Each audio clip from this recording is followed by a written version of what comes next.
Giraffes Can't Dance by Giles Andrea and Guy Parker Reese. Gerald was a tall giraffe whose neck was long and slim, but his knees were awfully crooked and his legs were rather thin. He was very good at standing still and munching shoots off trees, but when he tried to run around, he buckled at the knees. Now every year in Africa, they hold the jungle dance, where every single animal turns up to skip and prance.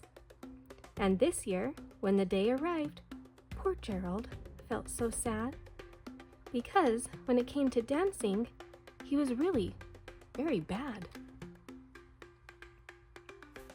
The warthogs started waltzing, and the rhinos rock and rolled.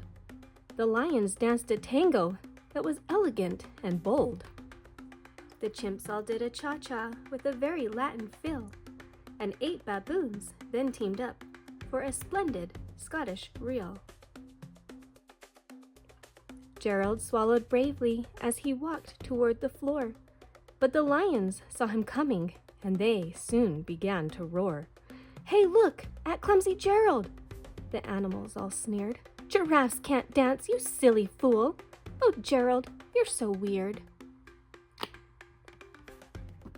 Gerald simply froze up. He was rooted to the spot. "They're right," he thought. "I'm useless. Oh, I feel like such a clot." So he crept off from the dance floor, and he started walking home. He never felt so sad before, so sad and so alone. Then he found a little clearing, and he looked up at the sky.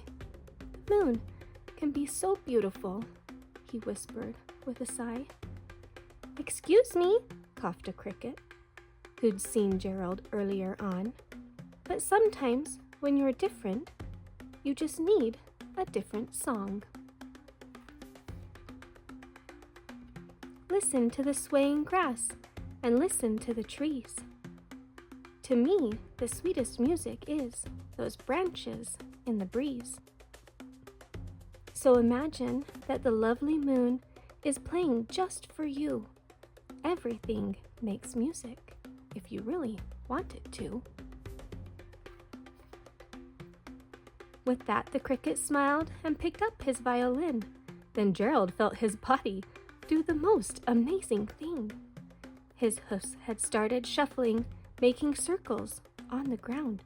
His neck was gently swaying, and his tail was swishing around. He threw his legs out sideways and he swung them everywhere. Then he did a backward somersault and leapt up in the air. Gerald felt so wonderful. His mouth was open wide. "I'm dancing! Yes, I'm dancing! I am dancing!"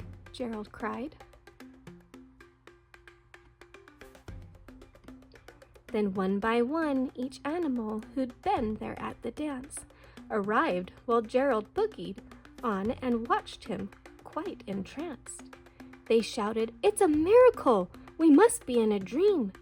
Gerald's the best dancer that we've ever seen." "How did you learn to dance like that? Please, Gerald, tell us how." But Gerald simply twirled around and finished with a bow. Then he raised his head and looked up at the moon and stars above. "We all can dance," he said, "when we find music that we love." The end.